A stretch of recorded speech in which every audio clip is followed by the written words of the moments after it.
So when you looked at this particular section of your pipeline, this is where you need to understand what the model is doing. Because when you feed the algorithm begin to try to find the best way to optimize the problem. It begins to find how best to estimate these issues that you have. I remember we talk about different areas, model overfitting, and so on and so forth. Excuse me. So we said you have the data set first. You try to understand the question by doing, if it's a literature review, like I said, the domain knowledge inputs and all that. Then you find the aim, the objectives from the research questions. You draw your testable hypothesis. Next, we said you will definitely look at the methodological flows. What sort of algorithms you want to use? Is it going to be classification? Then you begin to think of different models like support vector, logistic regression, and so on and so forth. And then when you do the training, you do the tuning, and so on and so forth. However, most of the time, there are this thin line that we don't understand what is happening inside the model. So we need to unwrap the models to begin to know how this model are able to make the decisions that they arrived at this particular conclusion. For example, we said when you are predicting the case of email spam or it's not spam, you need to know what features made up what is not spam and what features made up what is a spam. Or if you're talking about things in the medical side, like cancer, you need to now look at what are the features that the machine was able to estimate them via some sort of linear combinations, and then it concluded that this is cancerous and this is not. So this sort of decisions that the machine make or are from the predictions, we need to understand it by opening up the inner matrix of the model in order for us to know what is happening. So due to the black box nature of the machine learning algorithms, that's what gave rise to the issue of interpreting, understanding the model via model interpretation and explanation. So a quick one, model interpretation simply implies that process we use to understand and to explain the decision of the prediction made by the machine learning algorithms. So by the time you train them, you need to understand why they make that decision. You need to question them because they are not humans.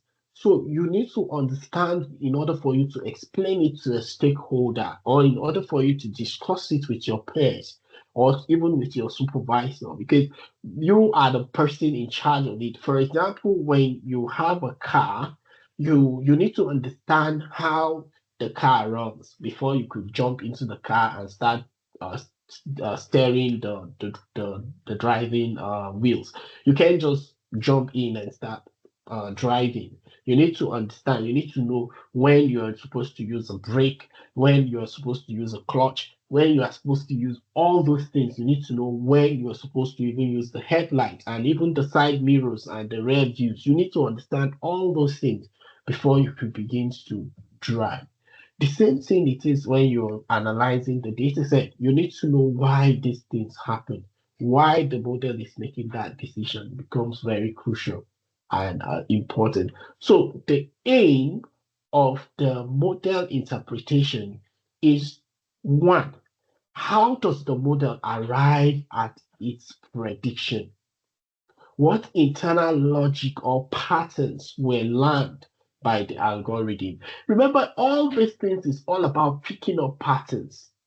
Because once you feed the data set to the machine will begin to look at connecting these dots together.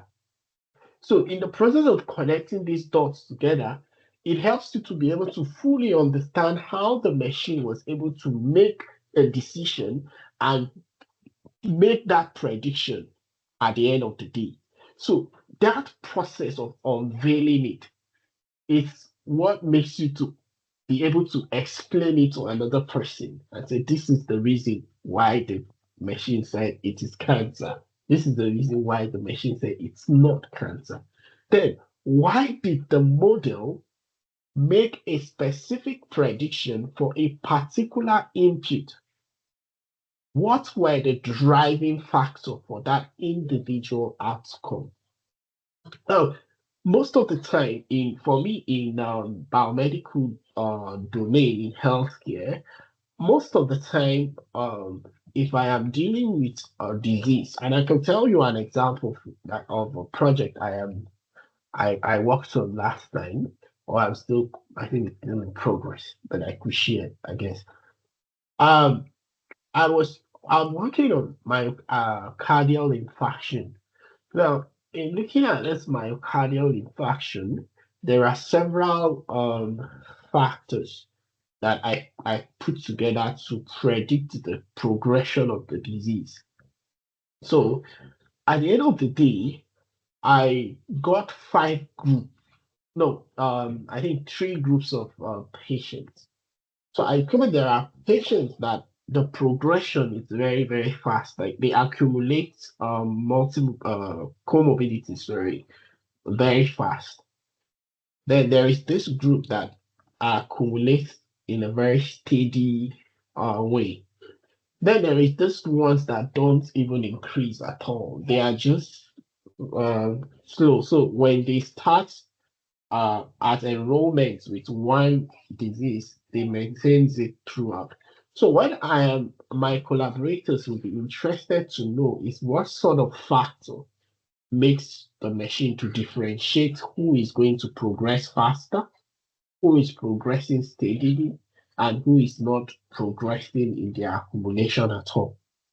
So that could be able to help them. So when they are dealing with future patients, when they looked at some of the symptoms, for example, they could easily know that if this patient is going to progress, for example, faster, steadily, or very slow. So this trying to understand that specific outcome or target variable make us to go into question what the model has learned or picked up.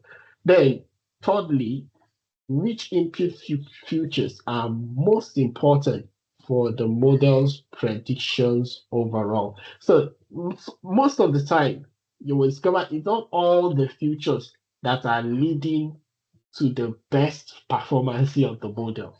There are some features you will discover they are not actually relevant.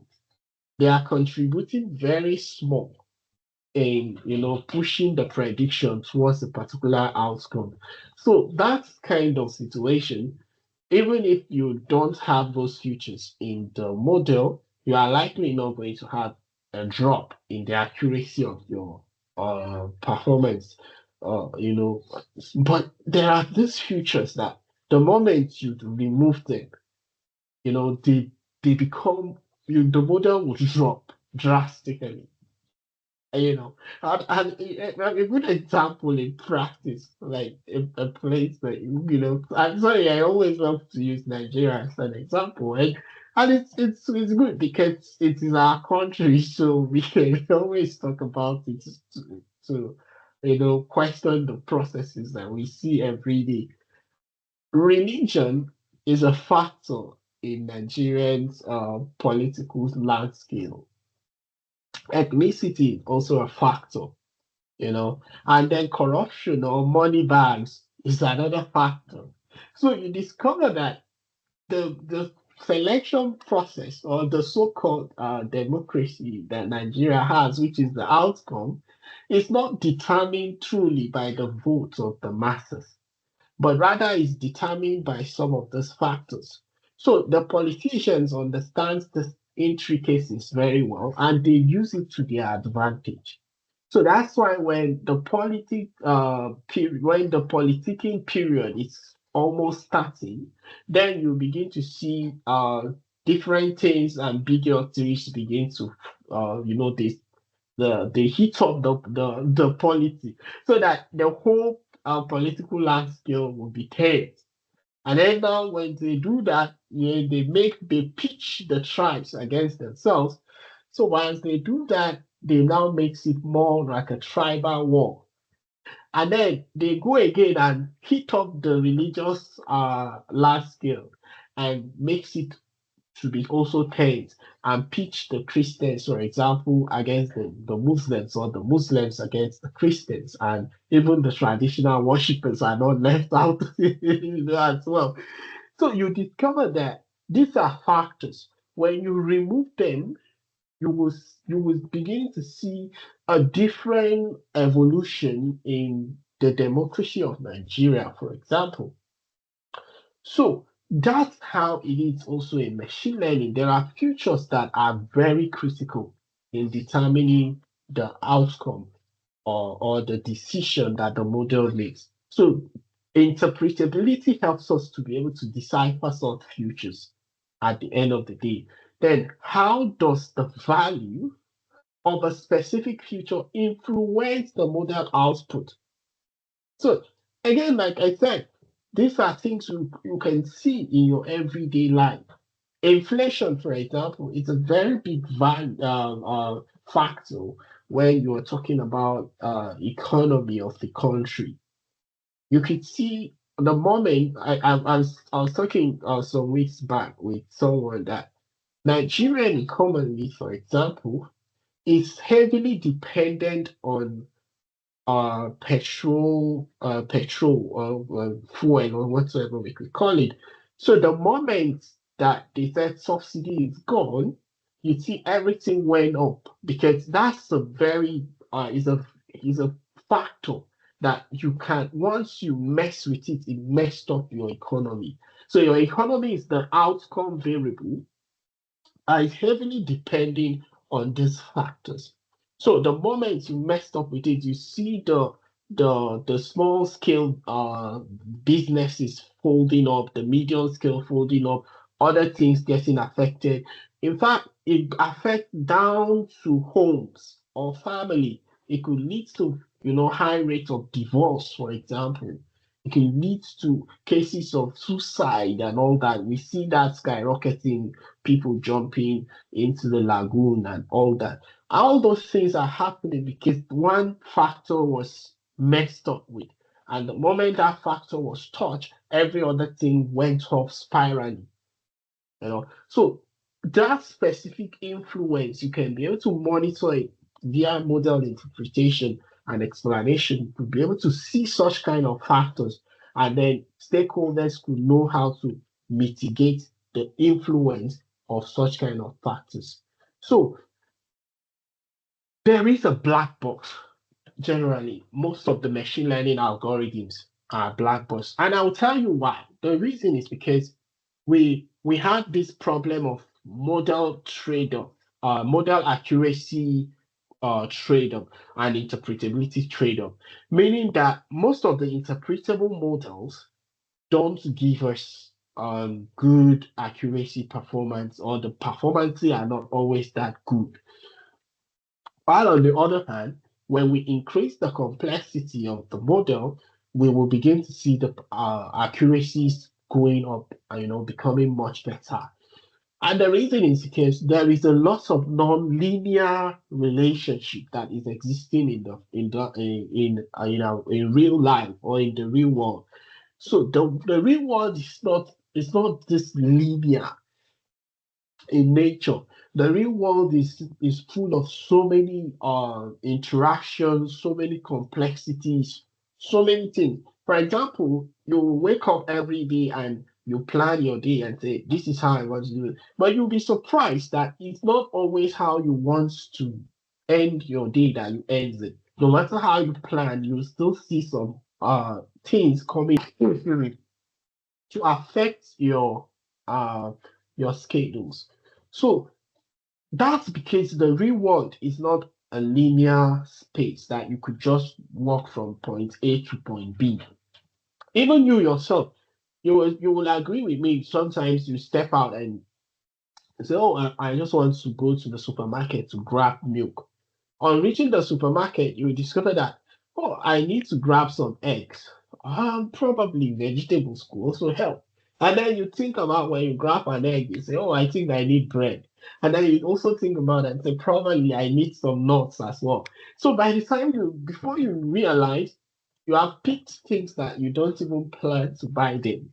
So the real world is not black and white. It's always having lots of complexity. So because of that, you need complex models to be able to capture this relationship that you cannot be able to estimate them via this linear models. So that's the reason why we have lots of black box in the machine learning AI world, because we really want to be able to capture these interactions and complexities that we don't want them to escape us. So that way we are going to have great performance metrics like accuracy, F1 score, recall, precision, and so on. But the implication to that is that we are going to have to deal with that the fact that we don't even know how the model makes the decision. You know, we just have to check it up and say, okay, it's fine, we know it. But if we want to know it, then we have to interpret the reason why the model make those decisions that it makes.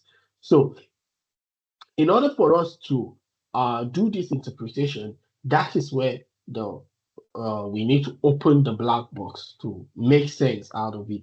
So what model interpretations seek to do is to make sense of the model behavior by moving beyond just knowing the prediction accuracy to understanding the underlying reasons why it's making the decision in the first place.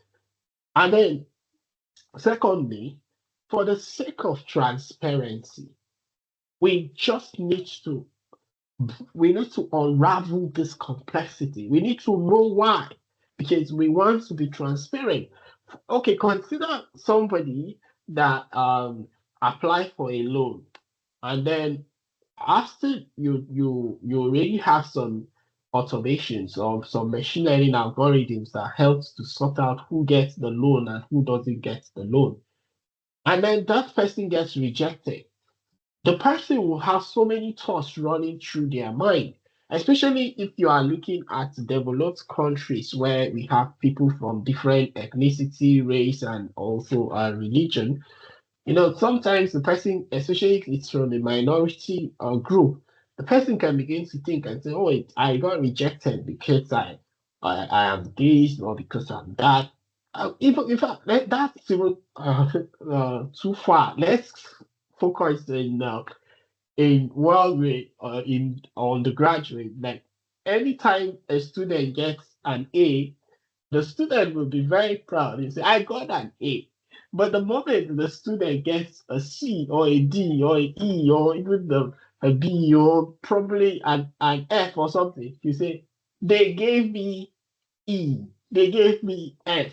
You know, like it will quickly shift the responsibility from themselves to the system. And then the student can even come up with so many excuses and say, oh, they get me this because I did not agree to the lecturer's move, or because I did not bribe, or because they will come up with some things to cover up why they fail. And they're saying it because they feel they can confidently blame the system because they feel the system do not have some sort of transparency that it will be able to understand. So, in for the sake of transparency, we need to open the black box so we can be able to understand how these assemble deep neural networks are making their decisions and how they work. Thirdly, we need to provide insights that will enable humans, developers, users, stakeholders, etc., to be able to trust the model, to debug it, to improve upon it, and also to ensure that the model is fair in how it's making its decision. For example, I did a course in while I was in doing my PhD. I think it's called algorithmic bias. responsible AI or something. Yeah, it's particular topic on algorithmic bias or something, where we talk about so many reasons why you have to make sure you develop responsible AI models. And one of the reasons that we talk about was that there was a case in the US where if you are a black person, once the person that commits a crime, the tendency of the person committing a crime in the future is quite high. So we have these crimes called stuff like that that's done. Now, while a white folk commits that same crime or even more than the one committed by that black folk, and you discover the scoring rate was very small or low compared to that other person. So they started investigating the model to know why, and discovered that it was actually some sort of inherent bias that came with the data set that was used to train the machine learning model that made the machine learning model to be making the decisions on that note. So you discover that the model itself is not a human as such, although now we're beginning to make smart models like from the large language model, we're beginning to make them to carry out some thinking capabilities. But most of the time, the data set we feed the model will determine if the model is going to be accurate or not. Excuse me, I'm having kind of cold these days. So, you discover we need to make sure that thank you, the result of the model is interpretable, such that any other person can be able to see it and understand why these decisions are made. And if you remember last time also we talked about underrepresentation in your data set. So if you have a particular outcome that is underrepresented, there is this chances. So uh, when they open it, they discover that okay, this person, the reason it's been biased, the model has been biased, maybe is because it doesn't have a lot of information on that particular outcome. So all these things you cannot detect them if you don't open the model to know what is happening inside. Then also interpreting the model provides us with insight. It enables us to be able to debug the model. Like we said, imagine when you develop an app and the app you don't really have a detailed explanation on how and what to do and how the model could be or debugged and all that.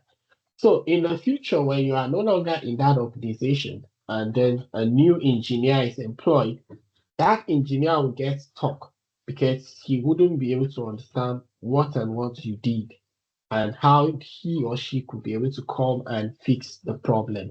So they will likely want to build back a new model again. And that could take a lot of resources. It could also take time for them to be able to develop it. So in order to deal with some of these kind of issues that may arise, you need to make sure that the model it has explanation so that any other person that comes can look at what you've done and they can be able to debug it. So model explanation it helps us to be able to really, really understand our machine learning model correctly. Now, there is a book. When I share the slide of this class, you'll be able to click on that link. You will see a detail from Christopher Moller. It's quite a very nice book. It has been like a guide, like an authority in this field of interpretable machine learning. It was quite a very useful book that I used during when I was preparing my PhD thesis.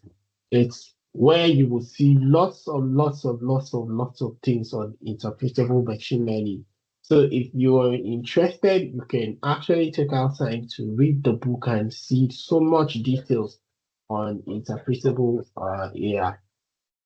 So the goal of interpretability is to build trust and also to ensure we are building models that are fair, and also for us to be able to debug the model in case of errors, and also to comply with the regulations that are being put in place on responsible use of AI.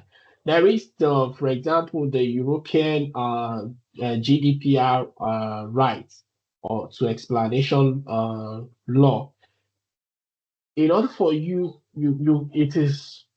are bound to make sure you don't produce systems or AI models that no one understands. You have to make sure you explain them. So there is that right. It is a right for people or your audience to demand for an explanation of what you have done. So you can't just garbage out something and give to everybody and expect everyone to run with it. Rather, you have to, and I will tell you a bit about this. There is what we call the weapon of mass destruction. It's a book. You can look for it if you have time. You will get to realize that the author of that book talk about AI in the hands of the wrong people. It could become a very destructive weapon, and so we need to make sure that we use these tools responsibly. These technologies, we have to ensure it doesn't fall into the hands of the wrong people. So sometimes when you see us stressing on interpretability and explanation, it's because you want to make sure that these processes are not done with hidden intentions. They are not done with some motives. There are times that I think now, right now, it's not really like probably it's because of a lot have changed. But I remember those early days of internet, Facebook and all that. There used to be a lot of issues around virus, where before you know, a virus could take over your computer, and you have to start looking for a way you get an antivirus that will clean it and all that, because there's this whole Trojan sort of horses and all that, that could invade your system. So some of these malwares can be packaged in such a way that they will present it to look like a software or something. And if you don't properly understand it, you could fall prey, and immediately these things could hack your systems for you, and they could begin to hold you to ransom. So you need to really, really understand what that particular model was developed or that particular thing was done for. Because these things could be done with a sinister motive that could, be something nobody understands. And for example, the DeepSeek large language model that was developed by China, from China, it was banned in some states in US, and even in some countries in Europe, they prohibit the use of this technology. And the reason is because they feel that they cannot trust what is it, and they could not just trust everything that comes from China, because of the fact that most of the things that have been happening in China has always been behind the curtain. They don't open it up to the other parts of the world to know what they are really doing. So because of that, they feel they may have some motives, collecting sensitive informations that at the long run they could use it for their advantage. So explanations, right to explanations, transparency, fairness, trust is very, very important. Like I said, for me in the medical field, that apply AI in the medical field, we always have to struggle with that, because the doctors don't want to use novel things that they don't understand. So even though AI looks like it's going to solve most of the problems that do not understand how to solve, they don't want to trust them. The reason is because in the medical or health sciences, this has to do with human lives. So if you don't know what you're doing, you could easily it could cost a life. So you must make sure that whatever you're doing, even in area of finance, imagine like I talk about things like trading on the stock market, a very volatile. Then imagine you have you are acting as a broker, you have clients that depends on you, and then you invest their money, and then the stock suddenly crash.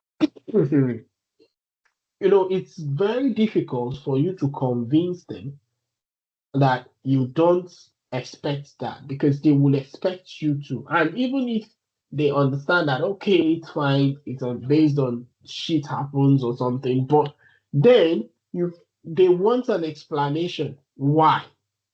So the why part of it is very, very important, because you need to know why these things happen so you can mitigate them from not happening in the future. You know, so in order for you to trust this, and again, this is one of the things why the fact that we have self-driving cars, a lot of people don't want to use it. And the reason they don't want to use it is because they feel they cannot be able to trust the machine to drive them. You know, they feel more comfortable with a human driver compared to an AI self-driving. So they have to, you know, take time to be able to embrace this technology. So for them to do that, it will have to come with a lot of awareness, a lot of campaign, a lot of safety checks, and so on and so forth. Then they can be able to finally give in and trust these systems. Now, again, we say interpretability is a means, not an end. The purpose of interpretability depends on your goal, such as improving the model, justifying the model's predictions, and also to discover new insight. So it's something that is not just standing alone, but it's an approach that is helping to point out something. It's like a signboard. You know what the signboard does? The signboard is not meaning that you have come to the end of your journey, okay? But the signboard is trying to direct you. It's trying to draw your attention to a particular place or a location that you are looking for. You know, so especially, you know, those days that there are no Google Maps and all that, the signboard was like basically one of the key things that you use to identify or to guide your location. Imagine when you're traveling to a city you don't know, you will be looking out for all those signs to see how many kilometers, what are the directions, you know, stuff like that. So that's how interpretability is. Interpretability is pointing these crucial aspects of the machine learnings for us in order for us to be able to, for example, improve our model, in order for us to be able to understand the reason why the decision was made in the first place, and also for us to be able to know things that we do not know, because there are things that we do not even know. Except you open the model interpretability abilities, you'll be able to figure out and say, oh, I didn't know that this biomarker, for example, is having strong effect on this disease or on this outcome. So interpretability points you to the right places, you know, and it helps you to be able to take care of that. For example, in the case of improving your model, if you when you evaluate the performance of your model, interpretability will help you to see if this performance is good or not. You know, because there are situations where you will want to check and see, okay, what is the performance of my model with logistic regression? What is the performance of my model with K and then K nearest neighbors? What is the performance of my model with support vector? What is the performance of my random forest? What is the performance with convolutional neural networks? And so on and so forth. At the end of the day, you now discover that, oh, probably convolutional neural networks performs better. But then, and you do not understand how, then you begin to go back and check and say, okay, probably let me try another means. Sometimes you try random forest, you see it's not, you say, okay, probably let me try XGBoost. You begin to try several models to see how the performance goes. Then it detects and corrects, it acts like this clever hands predictors. For example, the model can identify wolves by snows in the background. And remember that I know that probably I mentioned that in our previous classes that convolutional neural networks was trained on detecting what is a wolf and what is a dog. So, but later on they noticed when they begin to give the model the pictures of wolves that were not on were not had there was no snow in the background, the model began to classify them as dogs. So they discovered that one of the reasons the model was classifying wolves easily was because of the fact that it was seeing that there were snows in the background. So these are some of the sensitive things.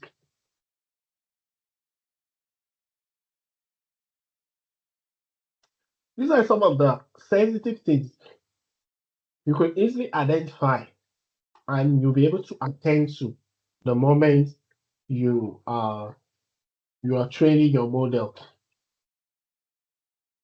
Then you could use it to debug during future engineering, or you could even encode or encoding errors. So like I said again, you when you're training this model, you will discover that there are so many things you don't even know that it's happening. So when you run it, sometimes you run into errors. And remember when I told you guys that the future engineering phase is a very, very important phase because you can merge features, you can discover things that has to do with collinearities and all that. You sort those out. So all when you use interpretable machine learning approaches, you can be able to discover some of these errors that are not important in contributing to anything in your model. You can be able to debug them, remove them, and sometimes you even have to question the rationale of the model, why it does that, and then you can be able to fix it. It also helps to boost your future engineering, especially in competitions and in production. You can imagine when you notice, for example, you have 10 futures, and then from your model interpretability approaches you have visualized, you discover that it's only 3 futures that are actually pushing the prediction forward. So then I don't need to keep the 10 futures. I could just discard them and develop a model with only the 3 futures equally, and then I pushed on. So interpretability, the key takeaway here is interpretability helps you to find when the model cheats or misunderstands. So, and that's not like you should always act like the devil's advocate, but just know that sometimes you have to play those roles to discover and make sure that what you're doing is robust. Now, the second goal on justifying your model and making predictions that, like we said, is that stakeholders need explanations. So, creators and developers and researchers, the kind of explanation you will give to them will not be the same explanation that you are going to be giving to a medical doctors, or let's say you are going to be giving to a lay audience. So the explanations you are giving to your audience will differ, depend on the depthness of their knowledge in that particular area that you're working on. And then the same thing when you are talking to executors or decision makers, you would likely not be giving them explanations that they don't understand. So you have to make sure there are explanations that they could be able to implement them easily. Most of the time when you are in talking with directors, what they really want to see is if we do this, what's next? What happens? If we touch this, what's the implication? They don't really want to know about the Y, the X. No. But when you're talking with researchers or developers, they will want to know what happens if we decide to use a quadratic model, for example, instead of a linear model. Somebody may be saying, okay, why not we use a spline regression instead of just log transformed approach? So they would be talking from a different point depend on the level of depthness of the people. Then, when you are also talking, looking at individual subjects, may impact the predictions. Now, there are like in the case I told you about people that have patients with cancer and those do not have cancer. Definitely, you would see that if you're looking at the model explanation, you have to know that it is the aggregations of those patients that comes together to determine a particular event from happening. So it means at individual level, the futures are important as well. So you have to also take note of the individual predictions. Regulatory bodies as well. You will not likely give them for example, regulatory bodies that has to do with maybe checking of a quality of product. You cannot go back and be telling them, oh, the reason why this product is of poor quality is because no, they would want to know if we should accept or reject the quality of the product. Then why? Why should we reject it? Why should we accept it? So stuff like that. So depend on the person or the bodies you are dealing with. You will need to justify your predictions or your model performance differently to each of this group. Now, we said a real world example is when we talk about stock forecasting. You have to justify to why justify to your customers why the stock crashes, for example. You need to also, in the case of loan rejection, you need to tell the individual the reason why his or her loan was not accepted. And then they can be able to know why. Probably they will say, okay, the person you are supposed to have gotten this kind of capitals or liabilities or something. They will have to tell them the reasons why they put all these things together. This is why their score was like this. Then, in the case of medical device, for example, needs regulators' approval. So again, like I said, in the medical domain, they don't easily trust this thing because again, they want to know why. So if the reason you give them are valid, they can be able to create trust for that model. So you can't contest, the take-home message will be you can contest a decision you do not understand. Then we talk about discover insights. So when we're talking about discovery of insight, you will get to see that the models help you to learn new relationships, maybe you don't even know anything about them. It also helps you to discover new insights that you never think about while you were developing your research hypothesis. So you will be able to, for example, understand what features are impacting the target variable during a market prediction on churn data set, for example. In agriculture, you'll be able to know which fertilizers increase the crop yield. So it enables scientific discovery through machine learning. I don't know if you've ever heard of alpha fold. The AlphaFold approach uses these deep neural networks to um, look at protein data set, protein molecules, and all that. It was able to analyze millions or if not billions of those things. And for the first time, scientists were able to crack so many things that they never thought about, that they wouldn't have been able to analyze, if they were to use a normal approaches they are using before that time. So it opens you up to a lot of knowledge that is hidden inside the data set that you don't even know anything about it. You may be surprised. We always in Nigeria, for example, talk about farmer header clashes and all. I may be surprised that if we bring the data set of all the incidents of the clashes between the farmers and the headers and all that, you will be surprised some of the new insights you'll be discovering when you apply machine learning approach. You will be so surprised that these are things that you never thought of them. And you'll be like, I never see it from this angle. And it will throw more light to why these crises are happening. And then you could be able to develop some conflict resolution strategies that you could be able to address some of these issues. So it enables us to discover a new strategy.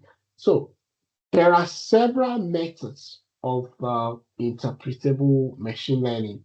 However, when we look at the method overview, we will discover that interpretability can be by design.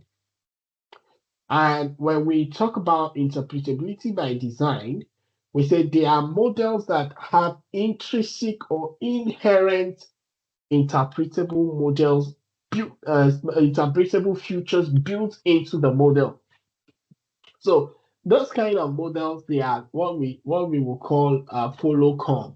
They have follow-come interpretable features inside them. You know, just like there is a proverb in Idoma that said, in Maklenu Kweku, they don't teach the frog how to squat down. It's a follow come it's a follow come instinct that it does with it.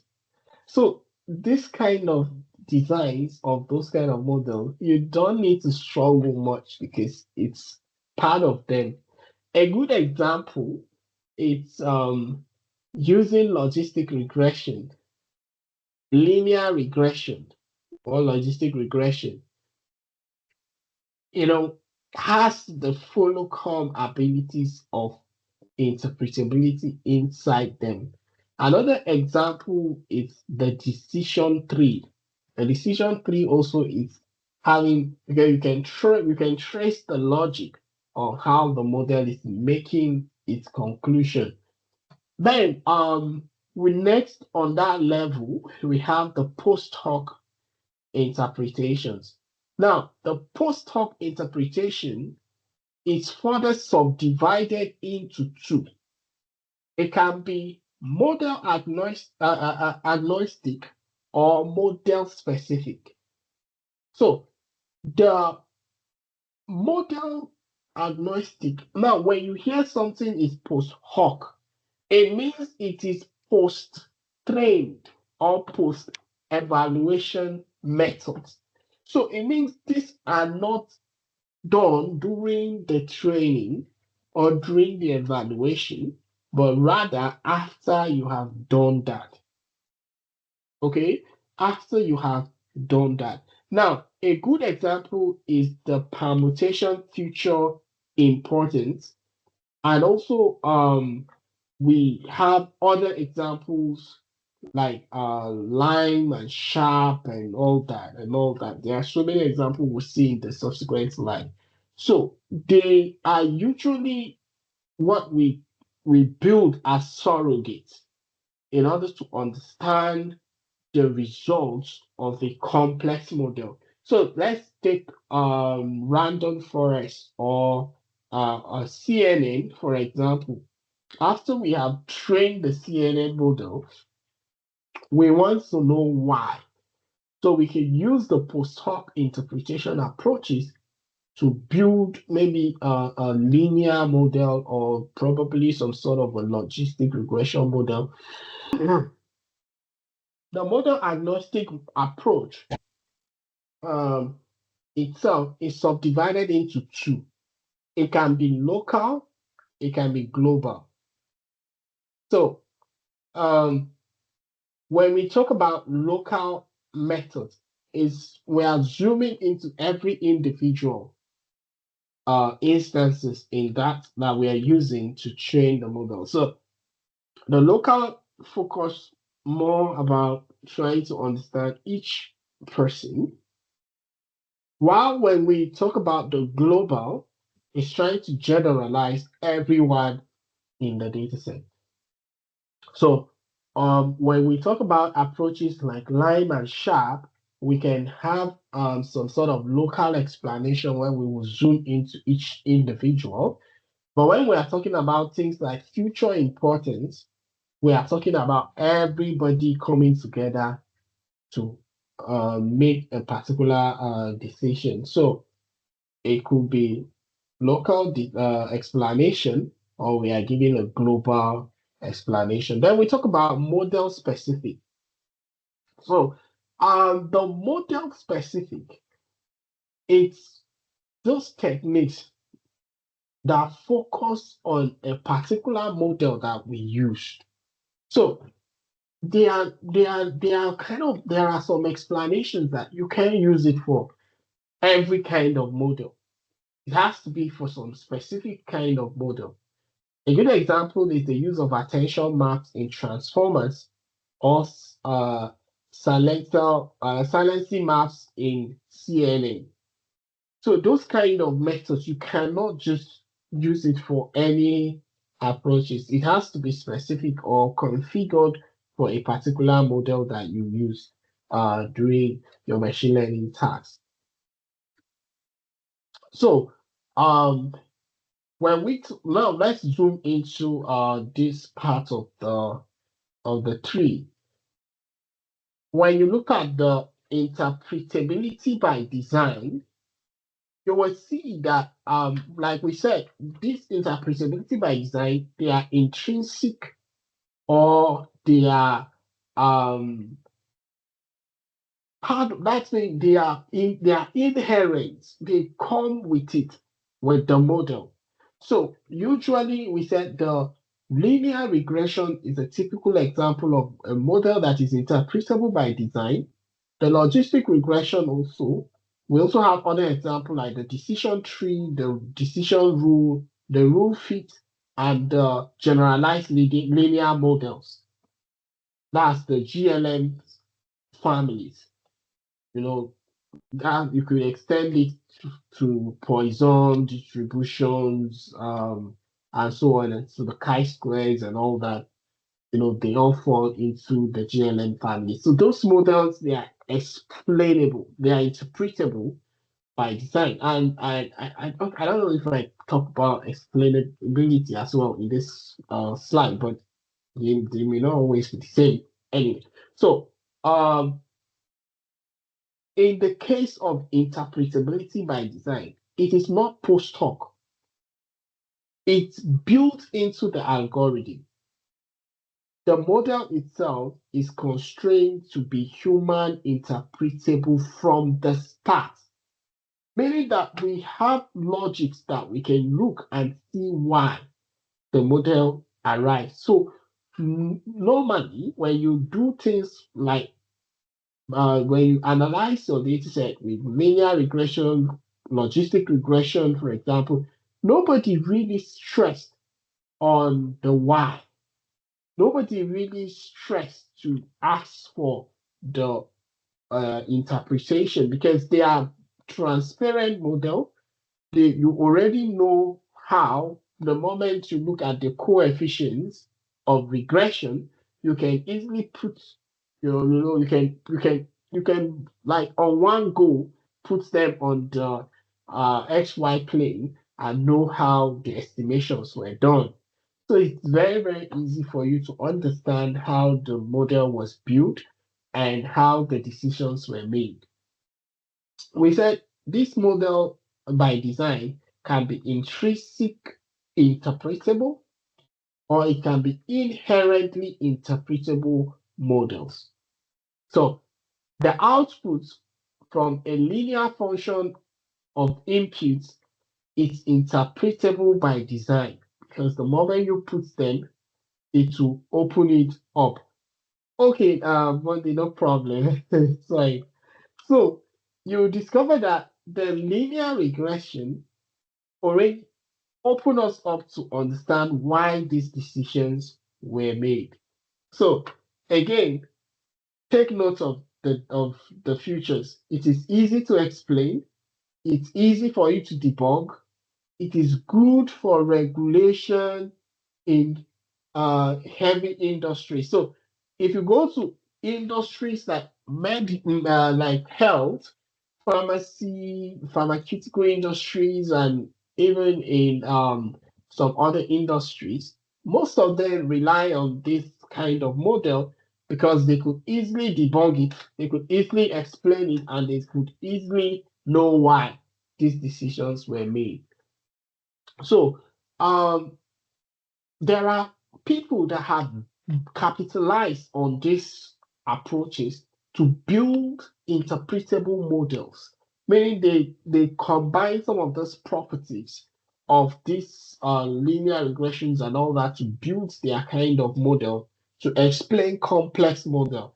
An example is the proto-vit, which is a prototype-based neural network. Do we have the interpretable boosted tree? It was done by Yang et al. In 2024. It's basically combined the ability of shallow depth plus main/interactions plus pruning.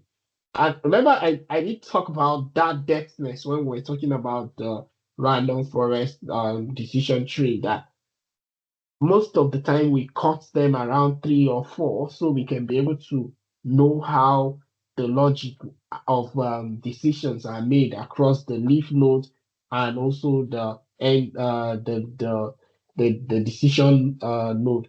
So that's how this guy combined the shallow depths with the sort of interactions and also with the pruning of the trees. There is also a model-based boosting approach that was done by Hallman and Hunton in 2007. Then there is the GAMS approach done in 2015 by Karuna et al. The GAMS with automatic interactions detected.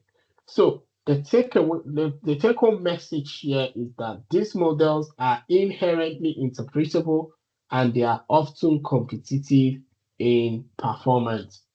Like I always say, we have to also think about trade-off between model accuracy and interpretability. So you will see that one of the limitations of this interpretation by design is that the performance may not be as great as when you are using complex model. And it is a very thing that you have to make sure you put it at the back of your mind, that that's one of the setback of this approach. The scope of interpretability means that, are we looking at explaining the entire model? So fully interpretable, are you going to use small trees or sparse linear models, for example? So again, you need to determine the scope based on the kind of work you want to do or the kind of research you're doing. Then there is the part of the model. Do you want to pick a particular, for example, focus on a particular single decision tree in a random forest or a boosted model to explain it? So you can zoom into one of the decision trees in random forest to capture what is happening. The same thing, you can also zoom into the regression coefficients or the rule base of the multiple regression analysis to be able to explain what is happening. So the interpretation can be done in parts, or it can be done on the entire model. Now, explain individual predictions. Are you doing a local explanation or a global explanation? For example, things like K nearest neighbor is very good in handling individual explanation because it will estimate everybody inside the neighborhood and then it will return the explanations to you. So always assess the interpretable scope when choosing the method. So you have to make sure you decide on which of the scope you want to follow. Is it the whole model you are interested in, or just parts of the model or the prediction? So now you can see that you can come from the model, the entire model, the parts of the model, the prediction. So you have to make sure you understand which of them is more important to you. Now, when are you to use interpretable model by design? So the first thing is, remember, it is easier to debug. So it's very, very good when you are looking at thinking of model improvement. Then you could think about using a model that will be easier for you to debug and also to adjust. Another reason is likely going to come from transparency, fairness issues. You remember, if you are going to be explaining your model to stakeholders and domain experts, they likely do not have knowledge in the areas of computations. So because of that, they will want to understand how the model is making its decision. So for the sake of transparency, you will always want to think about using models that you could be able to justify them easily to your stakeholders. So another thing that we pointed out is insight discovery. You discover new things you don't even know that are happening in your data set. So we said it is good for understanding the model, trickier for data insight because it requires some assumptions. So most of the time, you could easily begin to discover new things when the model is very simple. For example, you can always establish how A was actually affecting B, or how A could imply B, and so on and so forth. However, there is what we call the Rashomon effect. The Rashomon effect means said something, which is what taking note. Multiple models may explain the same data equally or differently. So remember from the start, we said there is no model that is that you could say this model is good for all my data set. No, you have to try so many models, so many algorithms. Sorry, you have to try logistic algorithm, support vector, decision tree, random forest, k-nearest neighbor, convolutional networks, or even recurrent neural networks and LSTM and so on and so forth. Because you don't know which of them will actually capture the problem much better. So the same thing now happen when you are giving explanation. Let's say you use three models. Let's say you settled for random forest. You decide to also settle for an X. You decide to settle for probably you you are looking at another model, let's say support vector or convolutional neural networks. You will discover that each of them, when you try to explain them, you may have different sort of, so the explanation you are going to be having with random forest, logistic regression, and all that may not be, they will come in different forms, but they are actually pointing at something. So I remember sometimes when I do the analysis, I could look at logistic regression. I looked at the coefficients of the most important features. I'll also go ahead to look at maybe a decision tree. I'll look at the future importance. Maybe with random forest, I'll look at the future importance. Then at the end of the day, I'll now look at which feature is consistent across these explanations. So there may be some sort of variations, but most of the time you will see some of the features are consistent. So which model should we trust in those kind of case? Which one truly reflects the data generating process? This makes interpretability more nuanced and philosophical. So the reason is, if you don't have this consensus sort of way of selecting the best model that interprets the problem, it will end up being like everybody is working in silos. So we need to think about it, selecting the interpretable methods to use because of the Rashomon effect. We shouldn't just uh, dive in, but make sure whatsoever we are picking is actually explaining the right model we could communicate with our audience. Now, we talk about the post-hoc model interpretability. And you could remember vividly that when we talk about the post-hoc interpretability, we say it is after we have trained the model.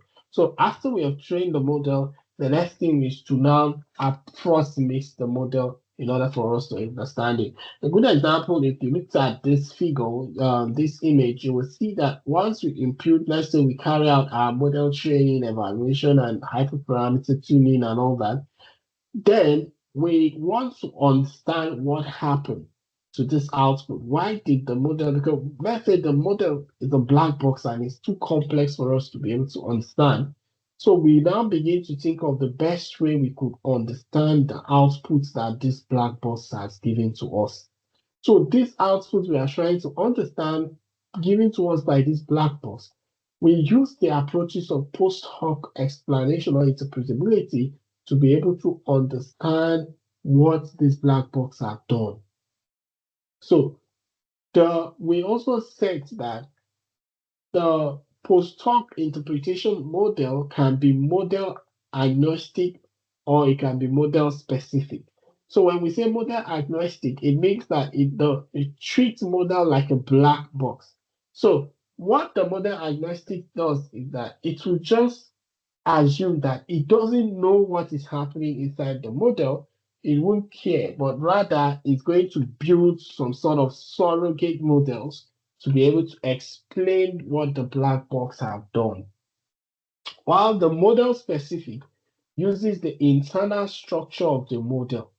So the goal is to understand predictions without changing the model. So the goal of the post-hoc is focused on the prediction. How do we understand the prediction without necessarily means we have to go back to open the black box because we agree that it is a black box. But yes, since it is a black box, can we understand it? So the post-hoc help us to be able to answer that question. So we say the model agnostic post-hoc methods, we don't look inside the model, just observe the input and output behavior of the model. So that's what the post-hoc does. We just focus more on the input outputs that we get from the model.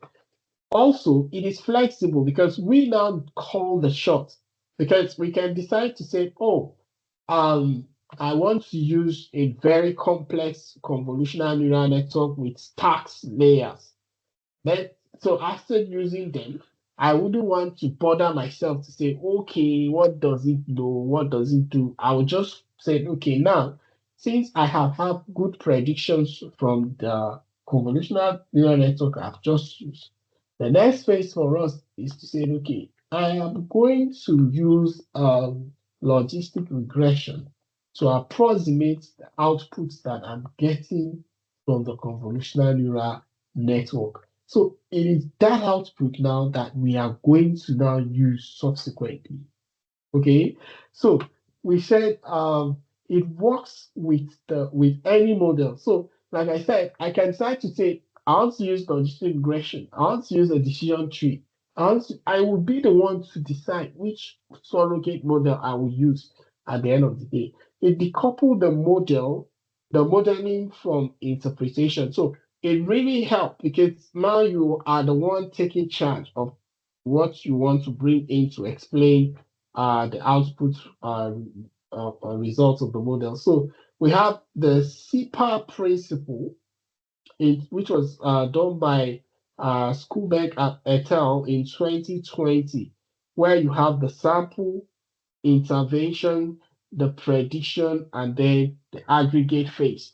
Although I haven't really looked into this article to know much about the SIPA principle, but in summary, what the SIPA principle about is you start from the sample, you intervene, you create some intervention, you make some predictions, and then you aggregate at the end of the day to understand that. Now, when we talk about the local model agnostic method, we said the local method focused on individual predictions. Remember, we said we have a global explanation and then we have just individual. So you can focus on the global or you can focus on the individual. So a good example is line, and the line method, which is local interpretable machine learning explanation. Also, what it does that it fits all the data points that you have in your data set, the instances. You can be able to know why that prediction is said to be cancerous. What are the features that are driving that particular prediction? What are the features that are not? So you'll be able to see it at every individuals that constitutes the data set that you feed into the model. We also have the SHAP. It is the Shapley value approach. So the Shapley values, what it does is that it uses the game theory to fairly attribute the prediction to the future. So the sharp try to say, okay, just like in game theory, like I used to always tell you guys, like you don't work in isolation to score a goal. The defender needs the midfielder needs the striker and the winger and all that. They all work as a team to be able to coordinate and carry out or score a goal. So the sharp borrows that approach where it uses the contribution of all the features in order for us to be able to understand what the outcome is saying or what gave back to that outcome. Then the Interpretable approach is say vary one feature, hold the others constant. So this there are some times that you will not just stick to one side approach because there is no one fit size all approach. So what you need to do sometimes, you will need to check the robustness of your prediction by trying to see what happens if I decide to, remove this feature. If I decide to do this, if I decide to play around, will I still get these features coming out as the best or most important features? Then we have the ICE plot, how prediction changes for many instances.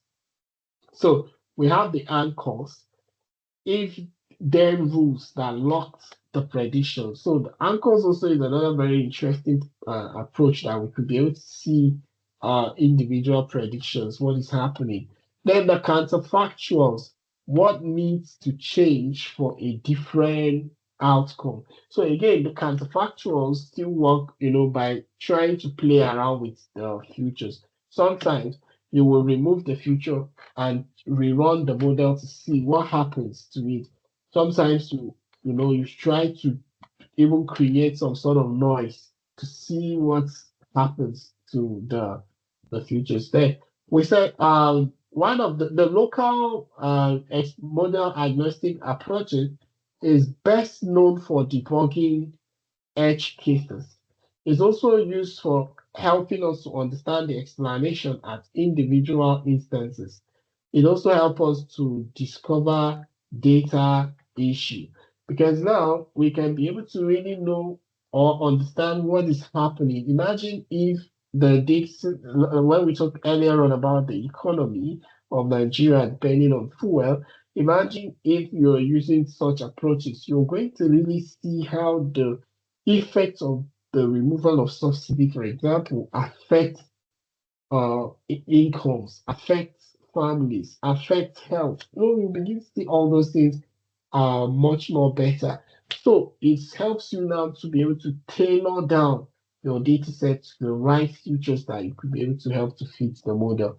So in summary, we have the humans, they get informed by the model interpretability approaches because you extract new knowledge, and then you'll be able to also learn new patterns by feeding the data to it. So you go from you have the real world, you capture the right data, you clean those data sets, you feed them to a machine learning black box algorithm, you learn new things, you extract insight, and then you create interpretability, and then people will learn new knowledge from what you have done.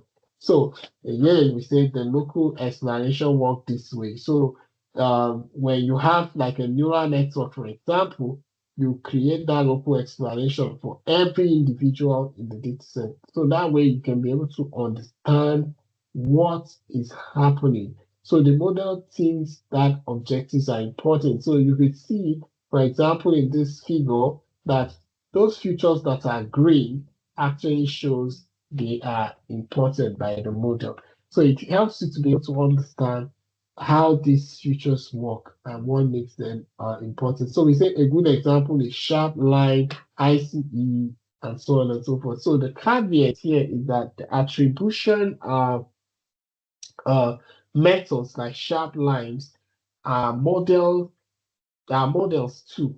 Not they are not always justifiable in a high stake domain, according to Rudin 2019. So one of the things that people argued is that some because these things are post-hoc interpretation, they are models. So by the time you build them into upon this model, it's like you are building complexity on top of complexity. So, in the quest for you trying to find explanation or interpretability to your model, you have to be sensitive so you don't add to the layer of complexity in the quest to also understand complexity. So that's what Rudy is trying to tell us uh, as a take-home message. So the global methods are a model agnostic approach. It helps us to understand the average behavior across the data set. So remember, when we talk of global, it has to talk of every instances in the data points coming together to form the whole data set. So in the global level explanation, basically the methods we are going to be using are helping us to understand the behaviors across the whole data set. So a good example is the partial dependency plot. They call it PDP, not the PDP in Nigeria. The partial dependency plot. So it helps us to average the effect of a future, for everybody in that data set. Then we also have the accumulated local effect, ALE.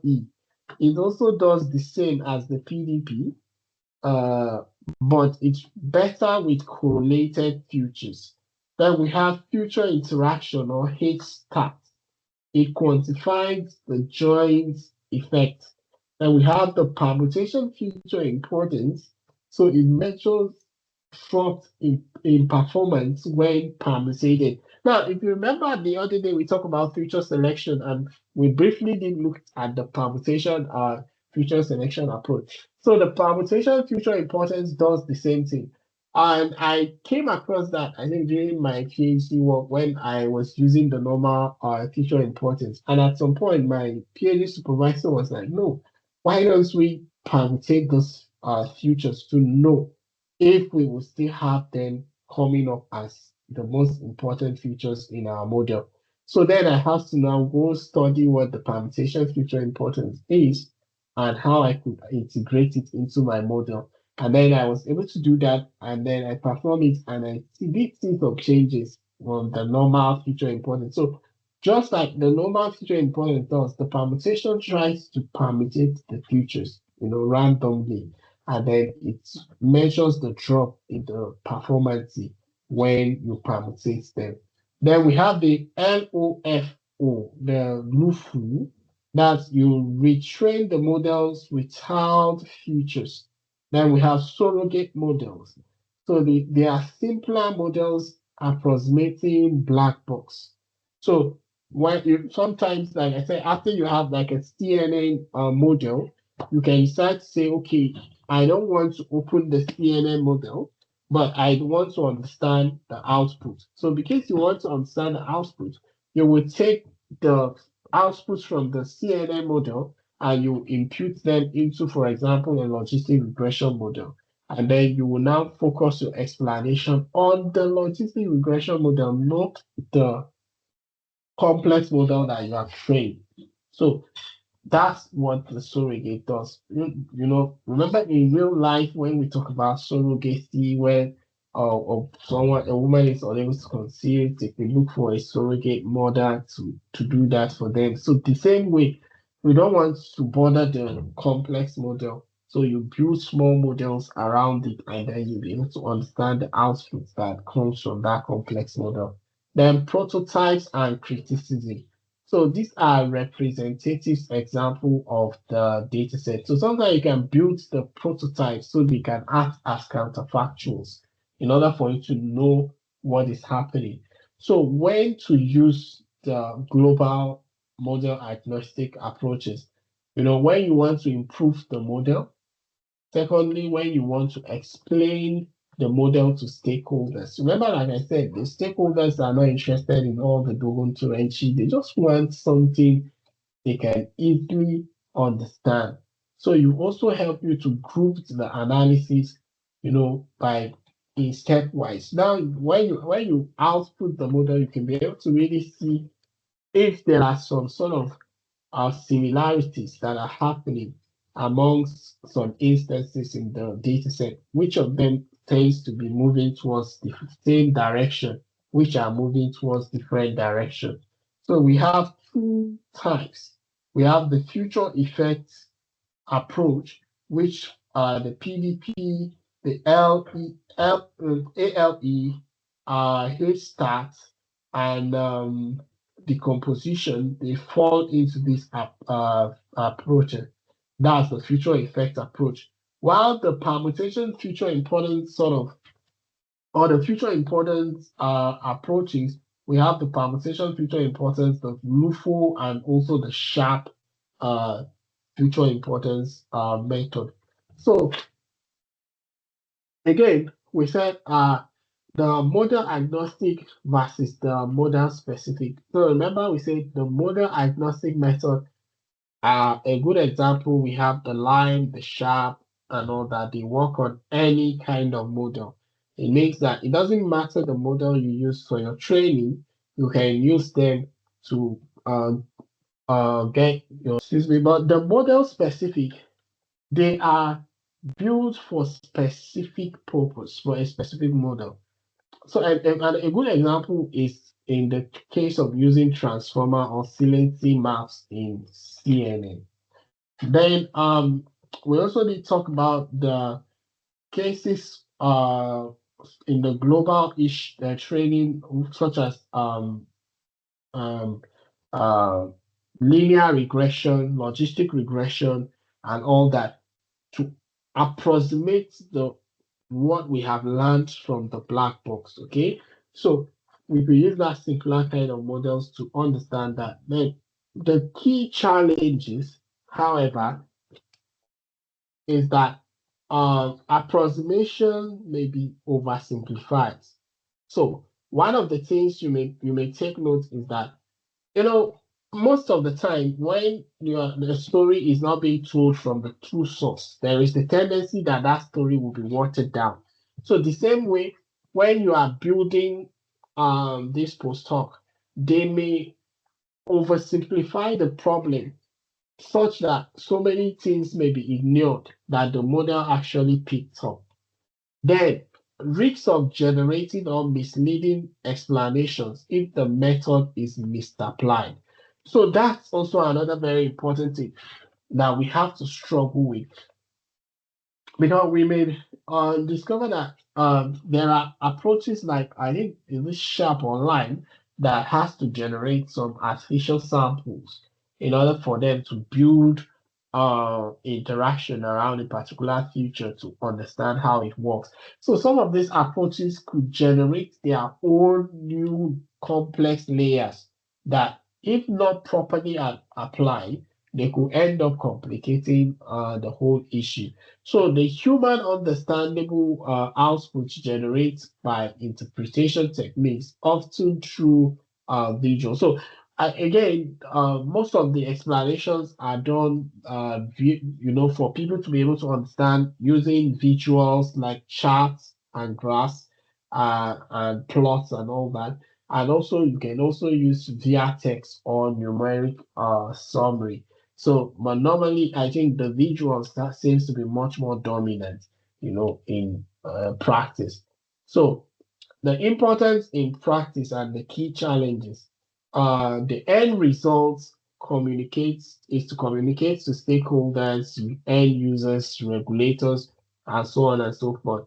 So in practice, we will see that the one of the importance of model interpretability and explanation is the fact that it helps us to really stick with ethics and fairness. It helps us to detect, for example, biasness in our model. It's help us to be able to penalize certain demographics. Remember, like I told you, sometimes in the data set, some populations will be less represented. So it helps you to be able to deal with some of this inherent bias that is in your data set prior to even have to feed in them to the model. And even after you feed them to the model, it could help you to develop some penalization strategy that you could, be able to see that everyone is equally represented in your data set. Now, there is the regulatory compliancy issues. It helps us to be able to adopt in some sectors. That, there are sectors where these things are not options. They are part and parcel of the system where you need to explain the results. You need to make sure you are using models that are transparent, models that are interpretable. A good example is healthcare. You know, an example he talks about the FDA drug approvals. And also we have areas like finance as well, like we saw in the previous example, the case of loan. You have to make sure it's something that you could explain to your customers or stakeholders why their applications was rejected. Now, users trust. Normally, patients, customers, engineers, etc., are more likely to adopt AI systems they understand the logic. So if they don't understand the logic, they will likely not adopt it. I talked about the self-driving cars earlier on. Because imagine when self-driving cars started. It's quite a long time now, that probably up to 10 years now that it started, but you could agree with me that up till now, it's not everyone that will agree to enter into a car that does not have a driver, a human driver. So, in order for you to foster trust, you have to make sure the system is transparent as much as possible so the users can be comfortable in using it. What are the key challenges? Because there is nothing that do not come with a price. The issues of performance, accuracy, interpretability trade-off is one issue that you have to struggle with about interpretability. Complex models often sacrifice interpretability for accuracy performances. So that's one thing we always have to keep emphasizing upon. How do we find a balance beside to maintain these two features, a model that is highly interpretable and also performing excellently at the same time. So this issue about the complexity accuracy trade-off is something we always have to struggle and fight with every time we develop interpretable machine learning strategy. Then faithfulness, ensuring explanations accurately reflect the model's true reasoning. Sometimes we humans can explain what the machine is saying differently based on to suit our narrative. So this sort of p-hacking or hacking attitude from the humans that are using this machine could also pose a problem. So we must ensure that what we are explaining is actually what the model captured. Then we also talk about scalability. We must ensure that the methods we are using keep pace with the growing model complexity. You could imagine these days we are having lots of happenings around large language models, the agentic AI, the RACs, and so many approaches that are springing up almost on a daily basis. So any method you are going to use, it has to be method that can scale to be able to adopt or to be able to accommodate these models that we are beginning to have every day in our AI tech space. So there are so many other issues that you could have, that has to do with the issues about privacy and all that I didn't take in this study, but these are